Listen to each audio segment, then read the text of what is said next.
Problem with being problematic. Get the light beam on me ready for electrostatic. Don't you step into this box if you're not batting. Then my gang got tools. You could call them boy crap, man. This gang got rules, man. You better watch your passes. This ain't none. What's going on, guys? This is Totally Blitzed Fight Club, the show where we're talking about shots, smoke, and sports. Today we're talking UFC Fight Night, baby. These are your hosts, Paul, Pick'em, Win'em, Concha. And I'm joined with. You already know, man. It's your boy Kev, Waterboy Savoy, aka the Don Pye, but everybody knows him as the People's Champ.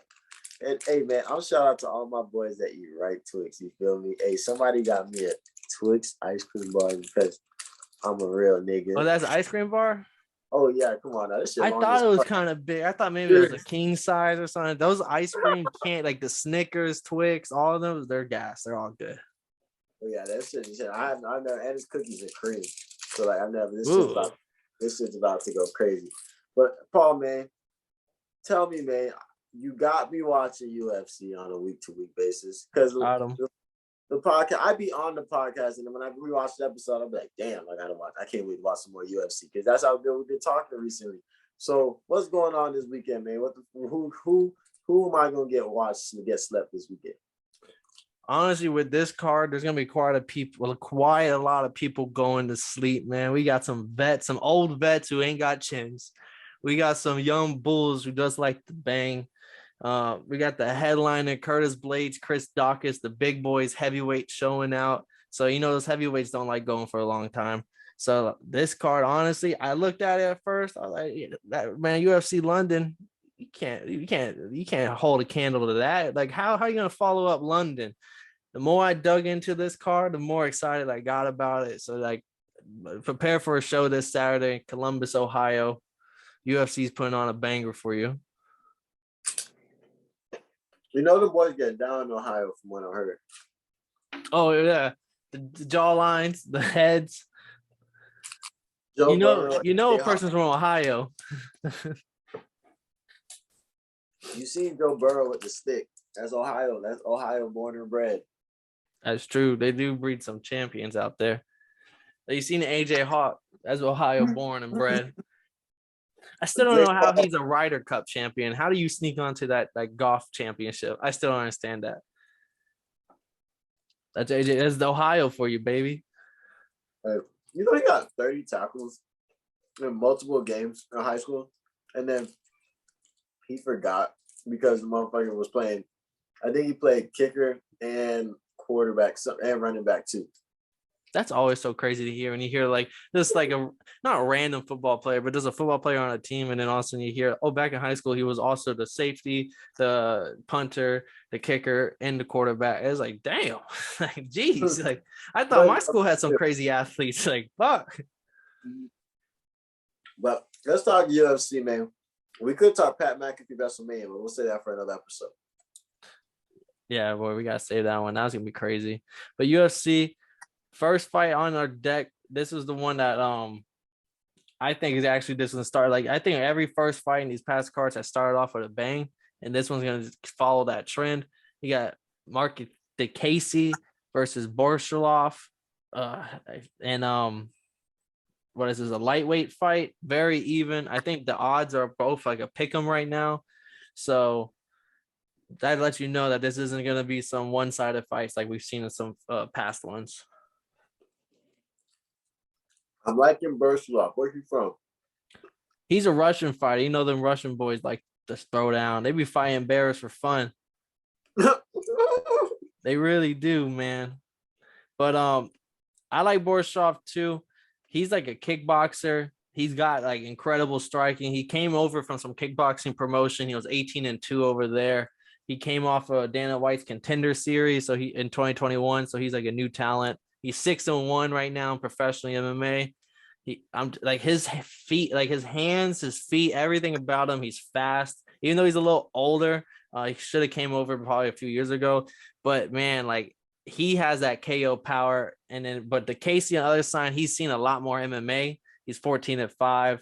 He's a lot more experienced in the cage. He's not just a kickboxer. He's more of an all-around Swiss Army blade.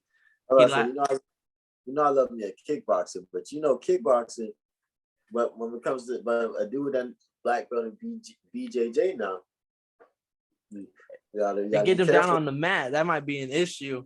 Yeah, And that's where the Casey might shine because he does have takedowns. He has experience wrestling. But my biggest fear with him is he's coming off of 2 losses where he looked fucking abysmal. He looked terrible. He didn't look game planned. He looked like ragdolled in there. So that's probably why because he had a nice little run for a little bit, and now he's on the opening of the main card on a lower stacked card, you'll say. So maybe he beats this up and coming prospect that Dana White seems to like, and he gets him rolling again. He can do that if he starts taking him down, but I don't know, man. Borschchev, even in his fights where he does get taken down, he gets back up. Like he's not someone that lays on the ground, even though he can't really submit you. He does seem to find a way to get up pretty. Not want to say easily, but he gets up. He doesn't stay on his back for long. Nice. I don't know, man. I'm Russian boys. If you ever seen Rocky 3, I always thought you can't fuck with the Russians. But motherfucking, I like it. It's gonna be a good one. I like to see. That's a good way to start off a card, motherfucking just a close fight. And anything can happen.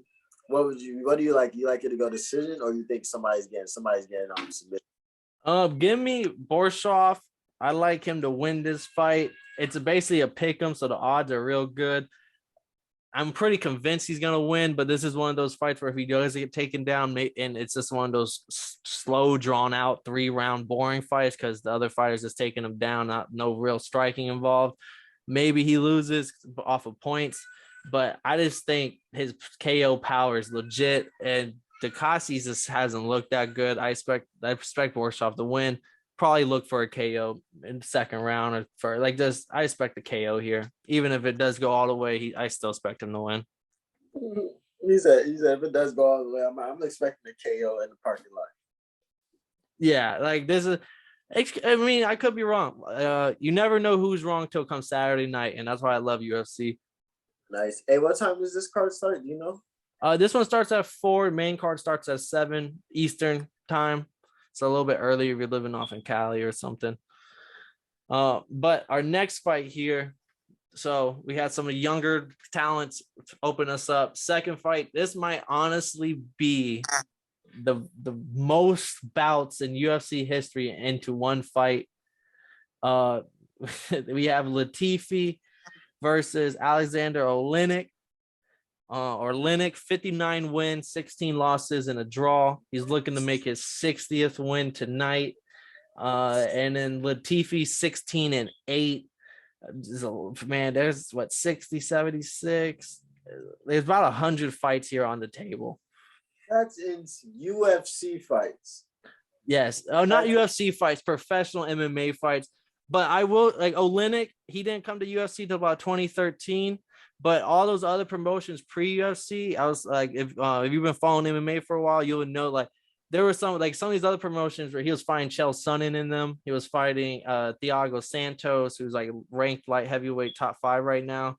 And so it might not be UFC, but he's been fighting the top of the talent since he went pro in 96. So he fought in the Pride. He fought over he's been everywhere, and he's fought the best in almost every generation. So it's crazy he's still here. I respect it. He's the boa constructor versus the sledgehammer, because Oleinik's known as the boa constructor because he has 46 subs out of his 59. That man this is a heavyweight bout, but he's one of the smaller heavyweights. He's one of those lean, get you on the ground, I'm gonna choke you out. Latifi is a Daniel Cormier heavyweight, where he's short, compact, with a big old gut, and he's hard to take down because he's so short. He's all torso with some knees. He's so compact. It's hard to get him down. So I think the sledgehammer is this is a great name for him. But I don't know, man. This is gonna be a fun fight. But this is one of those fights where I think 10 years ago, this would have been a way better fight because one's 44 and one's 38. So it's not like they're in their primes anymore. I love to see it, man. That's crazy. That's a lot of fucking fights. Bro went pro in 96. I wasn't even born yet. Yeah, but neither one of us was even on the planet while this man was putting people. He has 12 Ezekiel chokes out of his 46, and that's Ezekiel chokes is one of the rarest chokes in UFC. So like he has 12 of them on his record. So I didn't even know Ezekiel choked people. Some things to note though is Latifi. He's gonna be hard to take down because he's basically a Mini Cooper inside that octagon. Versus Oleinik, he's not the best on his stand up, but he will if he does get it to the ground. I expect a submission, but Latifi's gonna be so fucking hard to get down. They're both old. I don't expect this to be a fucking cardio pace fight. It might be a slog out, a slow drawn out fight. But I don't know, man. This is one of those fights where you don't know what's gonna happen. You just throw your notes to the side and you just fucking pick somebody at this point because one's 44 was a lot better skilled. The other one, he's not as skilled, but he's a lot younger and he's not no pushover. I gotta go with Mr. 44. Going with 50. You think Oleinik's gonna get the 60th win of his career? I'm taking age before beauty. Give me, I'm going with it too. He's an underdog. You don't see him as an underdog often. So I know he's older, but give me him. It should be fun. Like I said, if I have to just make it a pick 'em, I'm taking the underdog. Next fight. This one, honestly, is a little disrespectful to be a match 4. Number 2 ranked Askar Askarov versus number 6 ranked Kai Kara France. And what may be potential number 1 contender fight. What weight class is this? This is flyweight 125. This is where Figueroa is currently the champ.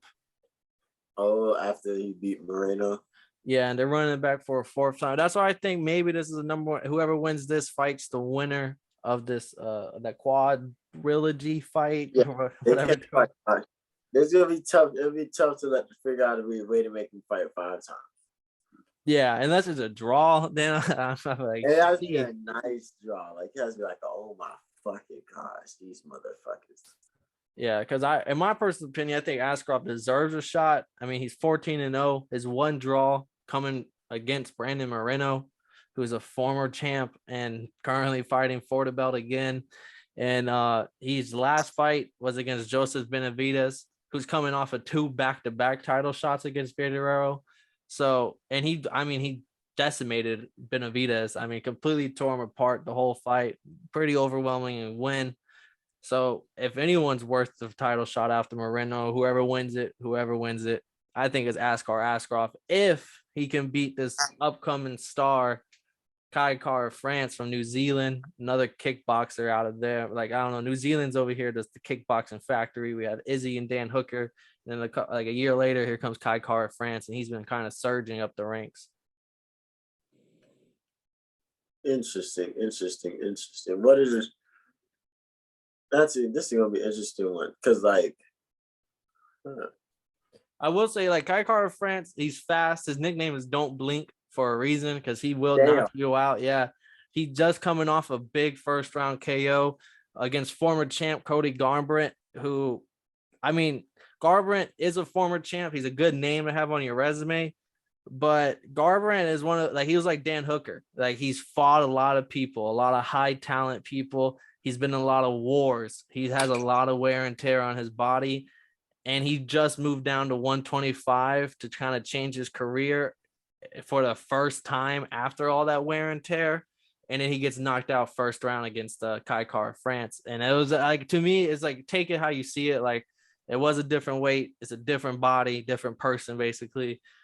But saying all that, Kai Kara France on feet is still a better striker than Askar Askarov. He is kickboxing trained his whole life. He's phenomenal, incredible speed and power.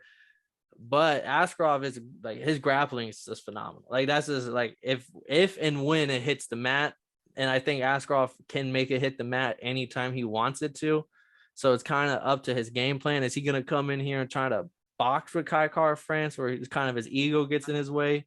Because if that happens, he might get caught. And like, he's a massive favorite in this fight, so he should win. He's a better skilled fighter. But if he goes out there and boxes against this New Zealand kickboxer who's been doing it forever, he might get caught and dropped. That's Cody Garbrandt. Hey, so where does this rank on your chances for fight of the night?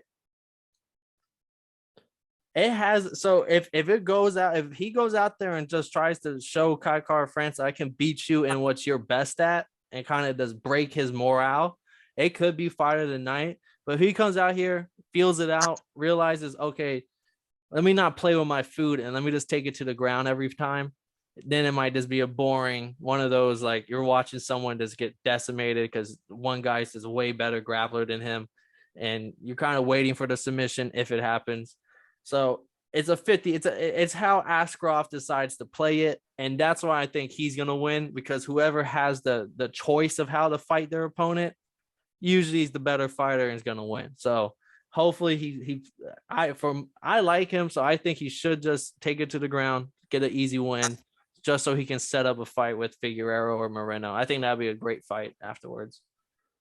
Nice. I can't wait for that one. That next one. It's gonna be UFC 273.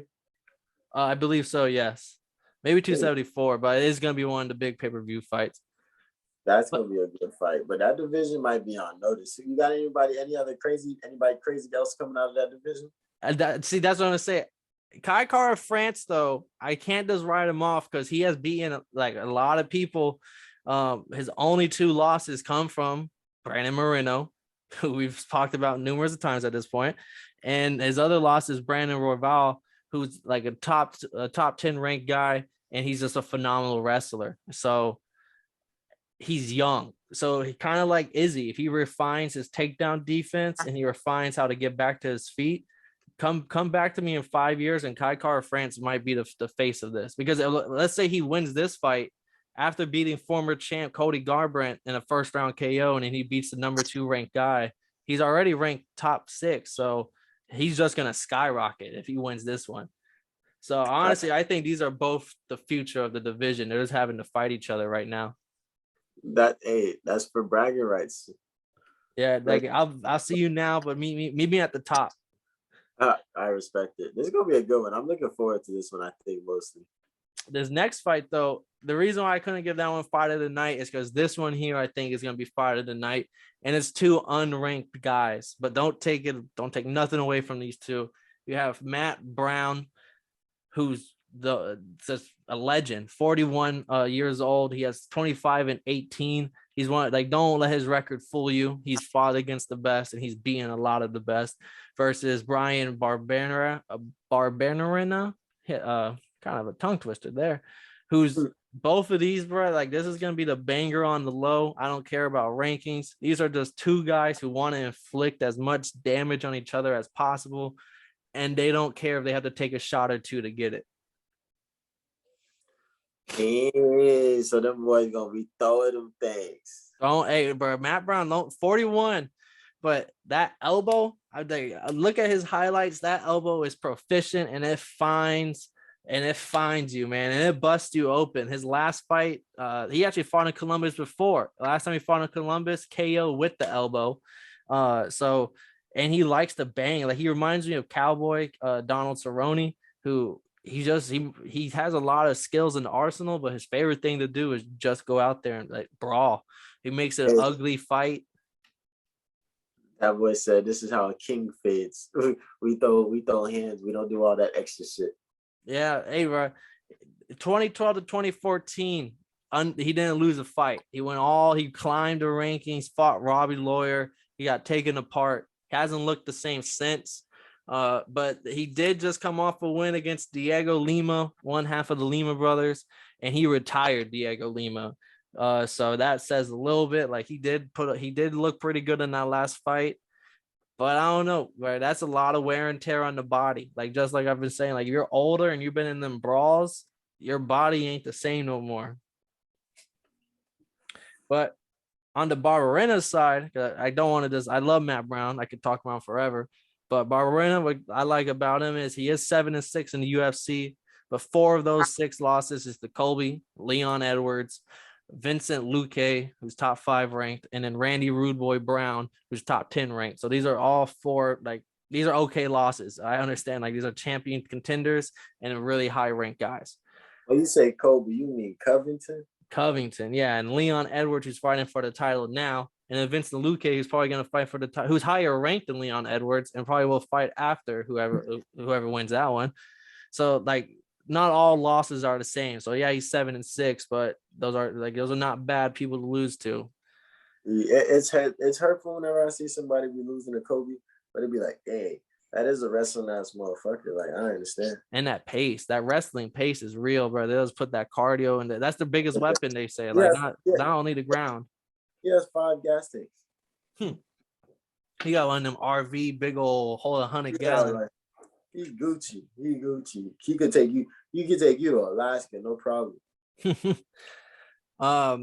Also with him though, Matt Brown, he was the guy who's known for the pace before. Like, he wasn't gonna wrestle you that much, but he was one of those like hunters. So with prey, like, he's gonna keep coming towards you, walking you down. We're gonna keep brawling. I'll never let you get comfortable. Oh, you said that was Matt Brown? Yeah, Barbera though, he does the same thing. So it's kind of like, we'll see who kind of takes that first back step. And honestly, I think Barberena's not known for takedowns, but this might be a fight where he might take Matt Brown down a couple times, because Matt Brown, who had good wrestling and good ground game, now that he's 41, he ain't looking that good on the ground. Carlos Condit, who's not a wrestler at all, kind of like ragdolled him in his last fight. The fight before last where he lost. And Carlos Condit's not even in the UFC anymore, just to let people know. So at age 41, I love Matt Brown. I think he's going to come out in that first round and maybe he gets a knockout. But if it's not first round knockout, Barberena, like, I'm just saying, like, Matt Brown's going to come out and hurt Barberena, and he might knock him down and stun him. But I think Barberena is going to win this fight, because that gas tank of Matt Brown's not built the same. And that's all that wear and tear. He might hurt him early, but Barberena's got heavy hands too. And when Matt Brown's chin's not the same, I expect Barberena to get the KO. And this might be the fight of the night. Bro, I'm not going to lie, man. I might have to run it with the OG, man. You know, I'm choosing age before beauty this card. So I got to run it with the OG. I got to see if he got another one in him real quick. Hey, but don't miss it, because I'm telling you, this is going to be the one where, like, that bell rings and then both of them are meeting each other in the middle. There's no one waiting. It's like, oh, I'm bringing it to you. You're bringing it to me. Next fight. This is maybe potential another number one contender fight. I'm not too sure, but the women's divisions, a lot of crazy things happen. We have the number 9 ranked Alex Grasso out of Mexico versus Joanne Wood, ranked number 6, who's a veteran. She's been around the block. She's done it all. She's faced them all. Just never got a title shot. She's ranked top 6 though. She's always been ranked around that spot, but she's just never got the title shot. She actually had a title shot guaranteed, and while she was waiting for it, even though it was guaranteed, she decided to take another fight, and she lost. And then they pulled her title fight shot. So, like, that was the closest she ever got. I feel for her. Maybe this is her shot. After she wins this, she maybe gets that fight. That's interesting. That's tough as fuck. Cause, like, bro, what you did that for? Like, just sit your ass down. What you doing? You got to go to camp for that. That's that fighter mentality, bro. But, like, hey, she's a warrior though, so I respect it. See, I was gonna choose the Mexicano, even though because. I love the Mexicans. Them boys know how to brawl. Them boys know how to throw them things. But I like her heart, her tenacity. I gotta go with the big homegirl. But what's her fighting style like? She kickboxing. She BJJ. So she is a former Muay Thai champ before she came to the UFC. Like, she came honestly when the UFC was making the women's division. So she was kind of like a big name that got signed over. So she's really good at Muay Thai. I just think she's never evolved past that. Like, you see some fighters, okay, we're weaker here, or work on this, or work on it. Like, she's just always kind of did her fight. And if it beats you, it beats you. But if it doesn't, then I lose. And I like her for it. I mean, stick to your guns. But she reminds me of last card, Tom Aspinall versus Volkov. She reminds me of a Volkov. Like, she's older now. She's 36. Maybe she didn't get all the talk and the recognition she deserved for being in the top 5 of her class for so long. but now she's a gatekeeper. If you want to be mentioned with the lead of the weight class, this is the person who you have to beat because she's done it. Like she's done it forever. Just like Volkov. Like after Aspinall beat him, Aspinall is now like up there with the upper echelon of the weight class. And that's how Alex Grasso, maybe I can get you to switch over to her side because she is a beast, bro. Like her boxing is elite. Like she has a whole boxing background. You know, the Mexicanos love their boxing. She really puts it down on you. She has good takedown defense, which is always a recipe for a good UFC fighter. If you can stop the takedown and just bang with them. She is weak in defense when she's on the ground, though. Like once she does get taken down, she does have a tendency not to get back up. So we'll see how that goes. Best part about that is Grasso doesn't like take people down. She likes getting them into a dirty boxing clinch like Muay Thai, throw some elbows, but she never really goes for the takedown. She never really aggresses for it. So if it's a stand and bang fight, which I expect it to be, give me Grasso. Even though she's moving up a weight class, I expect her to look good. I expect her speed advantage to be on show. I expect her boxing to keep the distance and just her volume. Like she's gonna throw a lot of strikes. Like she's somebody who likes to brawl. And give me her. And she's gonna jump into the top 5. Like after she wins this, she's gonna be a top 5 fighter. I respect it. I might have to switch over because like you sold me. I'm Team Grasso.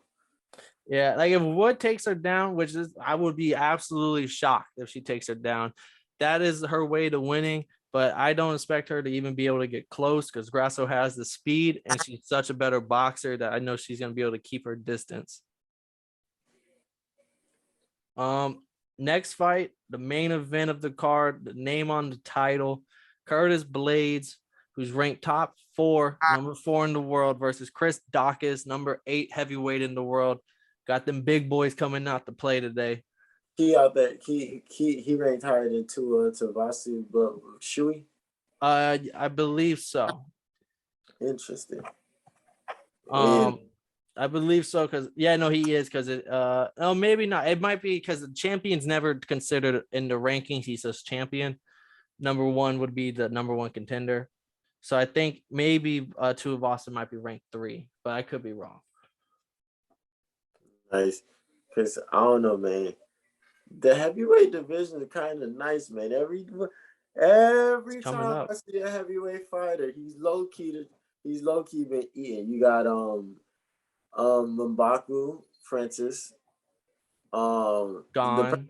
The Burgess person he beat Gone, Tua, the person who Tua Aspinall.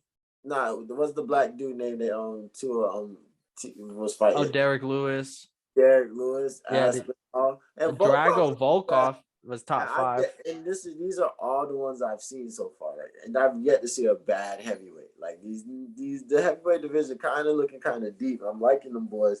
Them boys battling out. So like you telling me I get to watch the number 4 and number 8. Like I'm just saying, this is a pretty deep division from what I've seen so far. When I check the Carfax. Yeah, and Curtis Blades has fought Ngannou twice. And he's fought Derek Lewis. Like the heavyweights love fighting each other. Like if you make it into the top 5 or 7, like we will fight each other. It's not like some other weight classes where they like to sit on the rank. It's like, nah, like I'll see you in April. I'll see you next fight, nigga. Fuck it.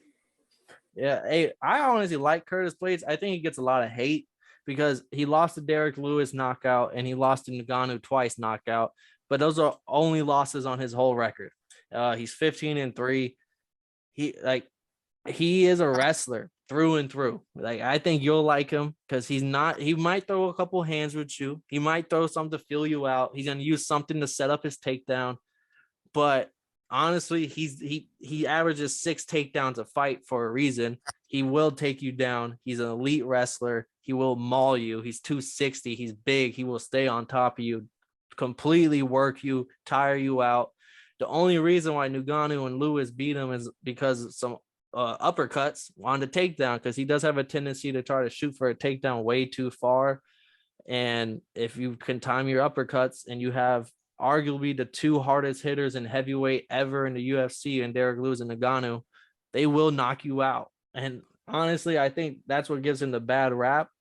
Outside of that, though, I mean, like 6 takedowns a fight, that's two a round if you're mainly doing 3-round fights. But he does 5-rounders for a reason. He fights the best. He beats the best outside of Ngannou and Lewis. So I like Blades. Like, honestly, I think he's the black sheep of the division because his fights are quote unquote boring because he wrestles everybody. But hey, bro, you don't like it, then stop it. Like, that's how I always see it. You don't like it, do something about it, motherfucker. Daukaus, on the other hand, he 12 wins, 11 knockouts. Even though he's one of the smaller heavyweights, he usually comes in around 230, 240, one of the leaner heavyweights. But he does put the combos on you. He will knock you out. Usually TKO, not really full knockout power. He does have a Brazilian jiu-jitsu background. I've never seen it. I don't think I've heard anyone ever talk about it. He doesn't use it ever. His younger brother does in the UFC, Kyle Daukaus. He uses almost every fight. So maybe Chris Daukaus has some BJJ in him. He will need it if he's going to be on the ground with Blades wrestling him. But until I see it, I don't believe it. He's fought this long, and even when he hits the mat, he doesn't even do anything. He just gets right back up and tries to box. I respect it. I might have to go with Blades. You might have sold me a little bit better on Blades. That boy, the truth and shit. He sounds like a little truth. But I'm ready to. I want to see that heavyweight fight now. I want to see them boys get up and bang real quick because heavyweights are nice in the UFC. This dude. See, I like those stand and bang. That's where Blades, he's kind of hard to promote because of that. Like, yeah, he's a great fighter, but those wrestling, like, if you're expecting that this one, don't expect it. Don't come in and expecting these boys to throw 100 strikes and be banging. I expect us to be a lot of time on the mat, 5 rounds. I expect maybe a knockout or something from TKO on the ground, but it's just going to be a lot of this, him on top of him. Daukaus is already like 20 pounds lighter on top of Blades being an elite wrestler. He's not getting out of that. Like, once he's on top, it's just going to be drawn out. And I'm not trying to hate on Daukaus, but he's on this super heavyweight prospect run and people are talking about him, but 2 of his wins are over Oleinik, the 44-year-old on this card, and another 40-year-old Shamil, these are just considered the vets, the old heavyweights from like 90s and early 2000s. So like, yeah, he has 2 wins over those guys way outside their prime. I just don't respect him as much, especially I like Blades a lot. So I expect Blades to overwhelmingly win. Like, I have no guarantee of Curtis Blades' victory on this weekend. Okay. You got money on it? I have some dollars on it. But he is a big favorite, so I do have to parlay him together with some other people. But shit, you can see it. If you haven't been following the picks this so far, but just know that we've all had winning picks every weekend. So no matter who you listen to, you're coming out with something. Hey, bro, don't forget I went 4-1, so close. And my dog Mazdaval, he had a little bit more left in the tank. He could have got me that 5-0, and I would have been lit. I'm coming off of 5-0 this past UFC London card. I'm hoping to carry it over. I will say I did feel a lot more confident in my picks last card, whereas this one, there's a lot of close fights where it really is a flip of a coin. I like it. That's what I'm here for, man. All right. Well, that wraps up the whole main card for UFC Fight Night. Blades versus Daukaus in Columbus, Ohio. 4:00 prelim, 7:00 main event. Don't miss it. We'll be there checking it out for you. Kev, wrap it up for them boys.